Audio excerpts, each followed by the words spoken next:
एक तरफ पाकिस्तान के पालतू आतंकी दहशतगर्दी फैलाने की नापाक कसम खा रहे हैं, तो दूसरी ओर इनका आका हाफिज सईद भारतीय सेना के खौफ से कांप रहा है। कह रहा है कि भारत की सेना ने हमारे छक्के छुड़ा दिए हैं। एलओसी पर मुसलसल फायर और कश्मीर के वो उस हिस्से पर जिसको आज़ाद कहा जाता है उसके ऊपर इतना फायर किया कि लोगों को हजारों की तादाद में नकल मकानी पर मजबूर होना पड़ा। इस सर्दी के मौसम में लोगों को अपने घर छोड़ने पड़े। सुना आपने किस तरह आतंकी हाफिज खौफ में है। हालांकि भारत के सर्जिकल स्ट्राइक के बाद जो आतंकी लॉन्च पैड से दुम दबाकर भाग खड़े हुए थे वो फिर लौट आए हैं। खबर है कि एलओसी के पास करीब 250 आतंकी तैनात हो चुके हैं। उधर आतंकी हाफिज सईद अपने गुर्गों को न्यूक्लियर तकनीक हासिल करवाने का प्लान बनाकर बैठा है। साथ ही भारत के खिलाफ आग उगलने वाले नवीद मुख्तार को पाक में नया आईएसआई चीफ बना दिया गया है। तो क्या एक बार फिर सरहद पार जाकर पाक पर करारा प्रहार करने का वक्त आ गया है?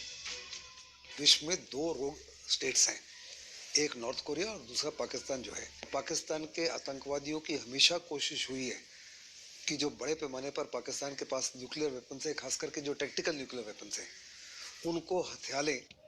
हालांकि इसी बीच पीओके से नवाज शरीफ के होश उड़ाने वाली तस्वीरें सामने आई हैं। पाक के कब्जे वाले कश्मीर के लोगों ने नवाज सरकार और पाकिस्तान के खिलाफ बगावत कर दी है। हम हैं वो लोग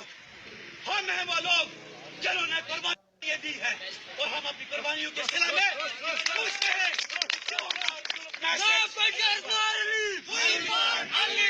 लेकिन सवाल यह है कि कूटनीति से लेकर सर्जिकल हमले तक का तमाचा खा चुके पाकिस्तान की ना तो नियत बदली है और ना ही आतंकी नीति। तो क्या युद्ध ही पाकिस्तान का सबसे पुख्ता इलाज है? आज इसी मुद्दे पर होगा आर पार। और पाकिस्तान के आतंकी चरित्र पर आज बड़ा खुलासा हम कर रहे हैं और पहले आपको बताते हैं विश्लेषण, पाकिस्तान के टेरर प्लान का विश्लेषण सुनिए और देखिए। आतंकी हाफिज ने न्यूक्लियर तकनीक के लिए एक नया मास्टर प्लान बनाया है। पाकिस्तान को भी इससे खतरा है और दुनिया को भी इससे खतरा है। एलओसी पर 250 आतंकियों का नया गैंग तैयार किया गया है। जब भारत ने सर्जिकल स्ट्राइक की थी ये भाग खड़े हुए थे। नावीद मुख्तार को बनाया गया है नया आईएसआई चीफ। ये बड़ी डेवलपमेंट हुई है पाकिस्तान के अंदर। भारत के खिलाफ साजिश रचने में उस्ताद माना जाता है नावीद। अब मैं रुक करता हूं अपने पैनल का। मेरे साथ कौन कौन जुड़ रहा है आज के इस पैनल पे? मेरे साथ श्रीकांत शर्मा है जो कि ruling party Bharatiya Janata party के नेशनल सेक्रेटरी है। मेरे साथ RSN सिंह है, रक्षा विशेषज्ञ है। मेरे साथ जावेद हुसैन साहब है, ब्रिगेडियर जावेद हुसैन, जो कि पाकिस्तान के रक्षा विशेषज्ञ हैं। मैं सबसे पहले इस डिबेट की शुरुआत आपसे करता हूं जावेद हुसैन साहब, और मेरा पहला सवाल आपसे यही रहने वाला है। क्या आपको लगता नहीं है कि हाफिज सईद जैसे घबराया हुआ है, जैसे परेशान है, अपने वीडियो में बोल रहा है कि अब तो तौबा हो गई, पीओके में इतनी बमबारी हो रही है, हमें भागना पड़ रहा है, हमारे लोगों को वहां से जाना पड़ रहा है, उसके बावजूद वो हिकमाकत कर रहा है, हिम्मत कर रहा है न्यूक्लियर टेक्नोलॉजी चुराने की? क्या आपको लगता नहीं है ये भारत के लिए कम, आपके मुल्क के लिए ज्यादा बड़ा खतरा होगा अगर उसके हाथ लग जाएगी तो?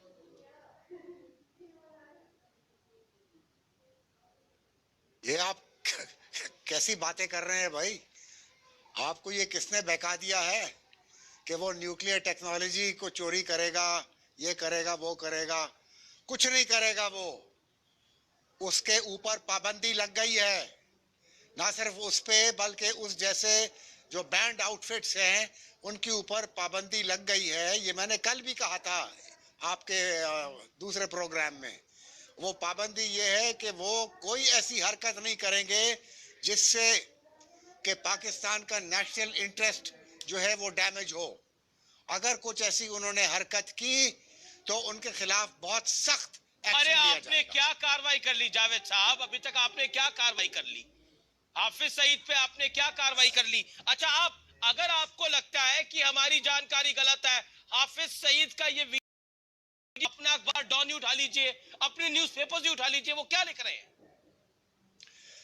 देखें हाफिज सईद बातें बहुत करता होगा, मैंने तो खैर उनका नहीं सुना है बातें, आप कह रहे हैं तो बातें बहुत करता है इंडिया के खिलाफ। कल लोग यही कह रहे थे प्रोग्राम में, दूसरे IBN 7 के प्रोग्राम में, कि बहुत इंडिया के खिलाफ। तो मैंने कहा कि भाई आप लोग पाकिस्तान के खिलाफ बातें करते हो, आपके होम मिनिस्टर खड़े होके कि जी हम 10 टुकड़े कर देंगे, ये कर देंगे, वो कर देंगे।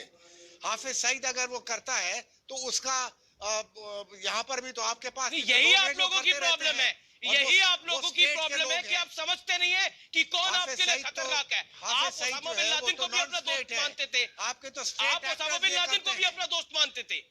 अमेरिका आया, उसको मार के चला गया, आपको हवा नहीं लगी, नहीं लगी ना आपको हवा, और फिर आप बोलते फिरते हमें तो पता ही नहीं था वहां पर ओसामा बिन लादेन रहता था। आपके पेशावर में स्कूल के बच्चों के साथ क्या हुआ उसको याद कर लीजिए। इन आतंकियों को आप पनाह देते हैं, आप ही के बच्चों को ये मारते हैं। आप ये लंबी चौड़ी जो तकरीर कर रहे हैं, आप कहना क्या चाह रहे हैं, आप वो बताइए, आप वो मेरे से सवाल पूछिए कि हाफिज सईद को आप जेल में बंद क्यों नहीं करते? अगर हाफिज सईद से आप भी परेशान हैं तो उसको जेल में बंद क्यों नहीं करते आप? हाफिज सईद अगर कोई हरकत इस किस्म की करेगा जो कि उसको बताया हुआ है, उसको बिल्कुल क्लियर हो गया है, ना सिर्फ उसको बल्कि और जो बैंड आउटफिट्स हैं, अगर किसी ने कोई किस्म की हरकत की तो उनके खिलाफ बहुत सख्त एक्शन लिया जाएगा। उसका वीडियो हमारे पास है, अखबार में 18 इंडिया पर उसका वीडियो है। आप ये ना समझे कि हाफिज सईद को खुला छोड़ा हुआ है या दूसरे हिजबुल मुजाहिदीन खुला ही छोड़ा हुआ है सर, खुला ही छोड़ा हुआ है। हिजबुल मुजाहिदीन को आपने पकड़ा हुआ है क्या? खुलेआम उसका वीडियो है, वो वीडियो देखिए, वो वीडियो क्या दिखा रहा है। में ये नहीं है कि कोई बैंड आउटफिट जो है वो इस किस्म की हरकत करे जिससे कि पाकिस्तान का नेशनल इंटरेस्ट डैमेज हो। मिसाल के तौर पे कि एक उड़ी कर दिया, या एक पठानकोट हो गया, या आपका एक बंबई हो गया जो जो जो था, और उसमें इनका नाम आता है, तो फिर जंग हो सकती है दोनों मुल्कों में। ना वो आपके फेवर में है ना हमारे फेवर में है, हमारे और आपके बहुत दूसरे किस्म के प्रॉब्लम्स तो कर ही रहे हैं। चलिए नहीं इंडियन साइड से मैं श्रीकांत नहीं शर्मा को करेगा, इसको इजाजत नहीं है। Government has made it's what kind of ban it is, what kind of ban it is जो हमें दिखाई नहीं दे रहा, पूरी दुनिया को दिखाई नहीं दे रहा। ये कैसा बैन लगाया है आपने? कोई दाव नहीं है, ये दाव आपको हर चीज नजर आ रही है। आप समाज सेवक बताते हैं, ऐसे समाज सेवक होते हैं आपके यहाँ पर। कभी कोई सीधी चीज भी देखा करो भाई। अरे भाई मैं तो सीधी चीज ही देखने की कोशिश कर रहा हूँ, लेकिन आपके यहाँ सब चीजें जलेबी की तरह टेढ़ी है, तो क्या करूं मैं? कुछ नहीं है, पता नहीं क्या आपको किसने बहका दिया है? अरे मुझे किसी ने बहका नहीं दिया, मेरे पास तो वीडियो है, हिजबुल मुजाहिदीन का वीडियो हमारे सामने है, उस पर भी आपको यकीन नहीं है। जब तक आपके मुल्क में कत्लेआम नहीं होता आपको यकीन ही नहीं आता। आप पहले तो मानते ही नहीं थे कि आतंकवाद है, जब तक आपके यहाँ 5-7 लोग मरे नहीं आपको यकीन ही नहीं आया, नहीं आया ना। ओसामा बिन लादेन को भी नहीं आप मानते थे, आपके यहाँ पर है। जब तक आपके यहाँ मिला नहीं, पकड़ा नहीं अमेरिका ने, तब तक आपको यकीन नहीं आया। 5 साल आपको क्या परेशानी है उससे? क्या परेशानी है?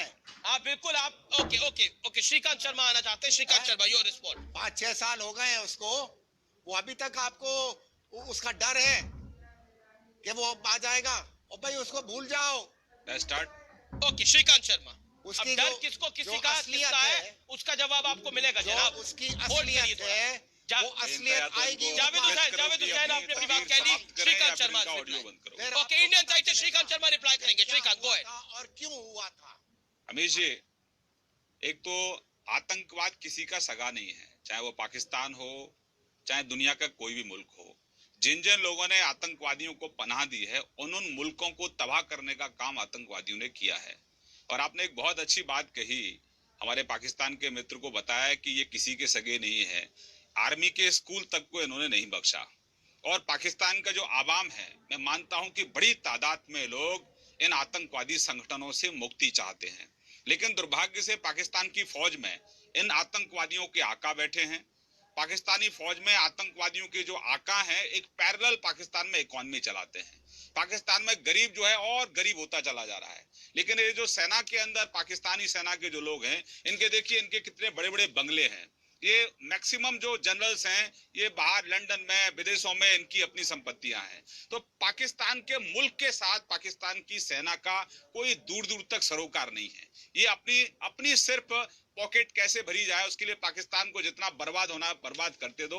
तो ये एक अच्छी बात पाकिस्तान के, पहली बार मुझे लग रहा है कि कोई थोड़ा दिमाग लगाकर कोई चैनल पर बात कर रहा है। मानता हूं कि इन्होंने कभी उसकी सिर्फ वकालत नहीं कर रहे हैं, लगातार आतंकवाद के खिलाफ बोल रहे हैं। और मैं कहूंगा आपको जावेद साहब की बात है कि हम दोनों मुल्क मिलकर आतंकवाद के खिलाफ क्यों नहीं लड़ सकते, लेकिन ईमानदारी बरतनी होगी। आप ईमानदारी नहीं बरतते हैं। हमने 2.5 साल तक आपको लगातार क्रिकेट की बधाई दी, आपको मिठाई भी बांटी, लेकिन दूंगा इसका मैं, लेकिन पाकिस्तान की तरफ से क्या मिला? पठानकोट मिला, उरी मिला, और उसके बाद फिर पाकिस्तान को आईना दिखाने का काम भी हमने किया। पाकिस्तान लगातार जब भारत से अलग हुआ लगातार युद्ध लड़ रहा है। 3 बार पाकिस्तान को करारा जवाब भी मिला है। 71 के अंदर हमने कम से कम आपके 90,000 सैनिकों को गिरफ्तार किया था, और हमारा ये बड़ा दिल था, हमारी सेना ने, हमारे देश की सरकार ने उन सबको बरी किया था। हम चाहते तो कराची को भी ले सकते थे, पाकिस्तान ऑक्युपाई कश्मीर तो बहुत दूर की बात है। तो जनाब, आप इन आतंकवादियों को दूध पिलाना बंद कर दीजिए। ये वो नाग हैं जो डसेंगे आपको। हम तो सक्षम हैं, हमारी सेना बहुत सक्षम है, हमारी सरकार बहुत सक्षम है इन आतंकवादियों को इनकी मौत के घाट उतारने के लिए। अब पाकिस्तान की फौज, पाकिस्तान की सरकार इनको बचा नहीं पाएगी। जहां होंगे इनको मौत के घाट उतारेंगे। 184 को पर मौत के घाट उतारने का काम हमारी फौज ने किया है। जितना हाफिज सईद भेजेगा, जितना जैशे मोहम्मद भेजेगा, जितना वहां की आर्मी भेजेगी, उनको ताबूत में बंद करके सेना के पास भेजने का काम हमारी सेना करेगी। इसलिए टकराओ मत भारत से। जब भारत से टकराने का काम किया है, आप लोगों को आईना दिखाने का काम किया है। हम छोटे भाई की तरह मानते हैं, बड़ा भाई मान लो, और पाकिस्तान में जो गरीबी है ना, उससे लड़ो। अपने आने वाली नस्लों के भविष्य के लिए आतंकवाद को समाप्त करो। अगर थोड़ी बहुत भी इंसानियत है तो इनके साथ मत खड़े हो जाइए। ओके जावेद, आप रिप्लाई करें उससे पहले मैं आपको 2 पॉइंट बताना चाहता हूं।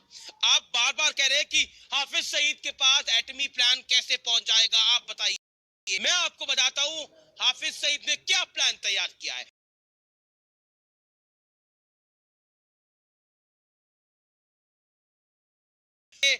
हथियारों तक पहुंचने का एक बड़ा प्लान बनाया है, जो हाफिज की इंजीनियरिंग छात्रों को मोहरा बनाने की पूरी कोशिश है। वो उन छात्रों को अपील कर रहा है, आप खुदा का शुक्र मनाइए कि अभी तक वो प्लान पहुंचा नहीं है हाफिज सईद के पास। वो कहां इस्तेमाल कर लेगा आपको नहीं पता, आपको नहीं पता। मैं आपको ये एक बात कहना चाहता हूं जावेद हुसैन साहब, आप समझदार व्यक्ति हैं, पाकिस्तान के वो पैनलिस्ट हैं तो सुनते हैं, समझते हैं और फिर रिएक्ट करते हैं। मैं आपको एक बात कहना चाहता हूं, हिजबुल का वीडियो, पीओके में आपकी सरकार के खिलाफ नारे, तीसरी बड़ी बात हाफिज सईद का एटमी प्लान हासिल करने का नया प्लान, ये 3 चीजें बहुत कुछ कहती हैं। Your reply. ये क्या यार, ये किस किस्म की बातें कर रहे हो? ये बचपना, बिल्कुल ही इमेच्योर किस्म की बातें कर रहे हो। ये पाकिस्तान का जो न्यूक्लियर सिक्योरिटी है वो दुनिया उसको मानती है। अच्छा चलिए, आपके पाकिस्तानी पत्रकार आरिफ जवाल की किताब से ये हिस्सा उठाया मैंने। पाकिस्तानी पत्रकार आरिफ जवाल की आप किताब पढ़िए, कि वो पाकिस्तानी पत्रकार आरिफ जवाल की किताब पढ़िए और आपको भी थोड़ी, आपके भी चक्षु खुलेंगे। चक्षु यानी आंखें खुलेंगी। दुनिया आप बंद करके रखना चाहते हैं, बंद करके रखिए। एक आदमी आएगा और वो न्यूक्लियर ले लेगा और वो न्यूक्लियर लेके इंडिया के ऊपर फायर कर देगा। बचपना, ऐसे मत करो यार, सच रिडिकुलस थॉट। सर इसको भूल जाओ। हम मन गढ़ंत कहानी नहीं बनाते। अब्दुल कादिर खान जवाब देने दो। भारत के थे, अब्दुल कादिर खान भारत के थे कि आपके मुल्क के थे? कहानी सुनाऊं पूरी? शर्मिंदा होना पड़ेगा आपको। अब्दुल कादिर खान की, कौन से अब्दुल कादिर खान? आप ही के मुल्क के थे ना? Father of the Pakistani bomb, मगर अब वो he's got nothing to do with it। वो अलग हो गए हैं। उनको न्यूक्लियर टेक्नोलॉजी का तस्कर कह के बुलाया जाता है। जो वो न्यूक्लियर टेक्नोलॉजी के तस्कर निकले, आपको पता है बात। मैं वो कहानी नहीं कहना चाहता था, लेकिन बोलूंगा। दोनों की फुल प्रूफ सिक्योरिटी है। acknowledged by other nuclear powers of the world. तो आप इन चक्करों में ना पड़े कि जी हाफिज सईद ये कर रहा है और वो न्यूक्लियर ले लेगा, फलाना ले लेगा। ये इससे पहले जो साहब बोल रहे थे, श्रीकांत शर्मा, मुझे उनका जवाब देने दें। उन्होंने 2-4 पॉइंट रेज किए थे। एक पॉइंट तो ये था कि बोलने दो यार, जर्नैल जो है वो मकान में रह रहे हैं, फलाना रह रहे हैं। इन गलत फहमियों में मत रहना। ये पता नहीं आपको किसने ये वो बहका दिया है कि जी वो ये है। पाकिस्तान आर्मी जो है, it is not the army of 1971। ये आप समझ लें इस चीज को। मतलब ओ माय गॉड, बेहतर होगा आप कहने की कोशिश कर रहे हैं 71 में कमजोर थी आर्मी। Okay, accepted. आप कह रहे हैं 71 में कमजोर थी आर्मी, आप 2016 में ताकतवर हो गई है। तो जंग के लिए तो हम तैयार हैं। Okay, first time Javed Hussain hold on. पीछे गुलाम लिखा हुआ है, गुलाम का जवाब दे रहा हूँ। Javed Hussain, Listen to me. आप कह जवाब रहे है नहीं हैं आपके पास, कमजोर थी आपकी आर्मी। आप तो वकालत कर रहे हैं आतंकवादियों की, आपके पास जवाब कहां से हो सकता है? आतिशबाजी, आप तो आतंकवादियों की वकालत कर रहे हैं, जवाब कहां से हो सकता है आपके पास? आतिशबाजी जो आप तो है पैरवी कर रहे हैं उन वो लोगों तो की। कहता है कि मिल के लड़ेंगे। यस, मिल के लड़े। इंडियन आर्मी और पाकिस्तान आर्मी मिल के लड़ सकती है। अगर लेकिन आप आप उनको झूठ सपोर्ट बोलना बंद करना करोगे छोड़ तब दो, मिलकर लड़ सकते हैं तहरीक ना। तालिबान पाकिस्तान अपने आप को उनको छोड़ दो। ईमानदारी से कम तो आतंकवाद के खिलाफ खड़ा तो अफगानिस्तान करो। के साथ मिल के उनको भेज रहे आप हो। पीछे से आतंकवादियों को ये जो सपोर्ट करते हो या पब्लिक टेलीविजन स्कूल पर में आकर हुआ कहते था, हो आर्मी आतंकवाद से पब्लिक मिलकर स्कूल में, लड़ोगे। ये आप लोगों ने, आपके जो एलाइज बने हुए हैं तहरीक तालिबान पाकिस्तान, उन्होंने किया था।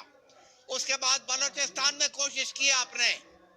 अरे हमने कोशिश नहीं की। कोशिश अगर करते, क्या हुआ? कोशिश अगर रिजल्ट करते ये तो हुआ 10 टुकड़े कि कर देते। हर हफ्ते 1000-1200 हम लोग कहने वाले लोग नहीं, करने वाले लोग हैं। जावेद हुसैन, कान खोलकर सुन लो।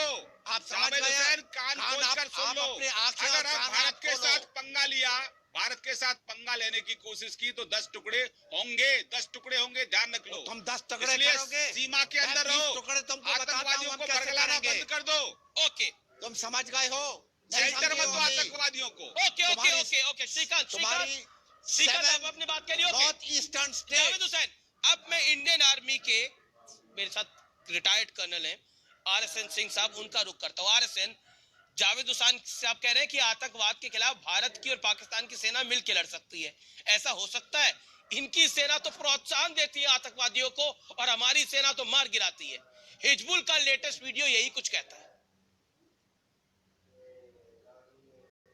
RSN, देखो देवगन, ऐसा है यार, ये मुझे ऐसा है, मुझे रिटायर्ड मत बोलो। बड़ी कम उम्र में मैंने छोड़ा था और I am author in my own right, so I don't like this retired business. You can reserve it for someone else. So that's that. okay, make your लेकिन point, एक बात मैं पहले इनको बता दूं कि देखिए जो सबसे अहम बात यह है कि इनकी न्यूक्लियर इस्टेब्लिशमेंट की अस्थिरता, इंस्टेबिलिटी उसी दिन से शुरू थी. It is inherent. जिस दिन इन्होंने अपने बॉम्ब का इसको इस्लामिक बॉम्ब कहा था. अब आप अपने atom bomb, nuclear bomb, hydrogen bomb, fusion bomb तो सुना होगा, लेकिन ये इस्लामिक बॉम्ब क्या होता है वो आज तक मुझे नहीं समझ में आया है. अगर बाकियों को समझ में आता हो तो वो दूसरी बात. तो वहीं से ये इंस्टेबिलिटी शुरू है. There was an ideological component to this whole issue, this nuclear programme of ये पाकिस्तान का. दूसरी चीज, अगर आप इसको देखें तो देखिए, जो आदमी चोरी करके क्यू खान ने पूरी बॉम्ब को बनाया, आपको मालूम है वो कहां कहां बेचने के लिए तैयार थे. वही इस्लाम के नाम पे, क्योंकि पैसे मिले थे सऊदी अरेबिया से और कई कंट्री से. जावेद हुसैन वो कह रहे हैं लीबिया उनका को फुल ब्लूप्रिंट्स प्रूफ है दे रहे न्यूक्लियर थे, किसको दे रहे थे. उनका फुल प्रूफ है न्यूक्लियर प्लान. नहीं, वो भाई तो वो पाकिस्तान के हैं, वो और क्या बोल सकते हैं. तीसरी बात मैं आपको कहता हूं, मैं नहीं कह रहा हूं, मैंने इनके यहाँ कई कॉलम्स पढ़े हैं जहां पर लोगों ने ये कहा है कि टेररिस्ट के हाथ में न्यूक्लियर वेपन्स आ जाना अभी कोई बहुत बड़ी बात नहीं होगी पाकिस्तान में. वो इसलिए कि जब ये शख्स जिसका कि नाम हाफिज सईद है, इस हाफिज सईद हफीज सईद जो इस्लामिक यूनिवर्सिटी में पढ़ाता था, तो इसने अपने कई चेलों को, इसने कई अपने जो स्टूडेंट्स हैं उनको इसने इन्फिल्ट्रेट कर दिया है पाकिस्तान के न्यूक्लियर इस्टेब्लिशमेंट में। जावेद हुसैन कुछ कहना चाह रहे हैं? चौथी बात मैं आपको बता दूं कि इनके आर्मी में ही बात मार रहा है नहीं, इनके आर्मी में ही बहुत समझ में नहीं आता है, ये कहां से ख्वाब देख रहा है यार। होल्ड योर विशफुल थिंकिंग कर रहा है। Hold your tongue. Javed Hussain, भाषा की तहजीब रखिए। तुम्हारे पूर्वजों ने तुमको तहजीब नहीं सिखाई है? किस्म की ढंग से बात करो। प्रोग्राम आपने इसीलिए किया है, ये यहाँ पर इस किस्म हाँ, अभी ठीक है, आप बोलो करने के लिए कि हाफिज सईद जो एक आदमी हाफिज सईद पूरे मुल्क को नचाए हुआ है, इंडिया को। प्लीज रात को माए जो है वो अपने बच्चों को बेटा सो जा, नहीं तो हाफिज सईद आ जाएगा। Your language. You are a man. आप बहुत पुअर अपब्रिंगिंग के आदमी हो, आपको अपनी भाषा पे संयम नहीं है, इसलिए तरीके से बात करो जिस तरह से मैं कर रहा हूं बात। मैं एक लॉजिक दे रहा हूं, लॉजिक नहीं पसंद आता है तो आपको लॉजिक का काउंटर लॉजिक करो। अभी सही है, डिस्कस रबिश विद यू। ठीक है, मैं रबिश बोल रहा हूं, लेकिन सुनिए, सो यू काउंटर एक्ट।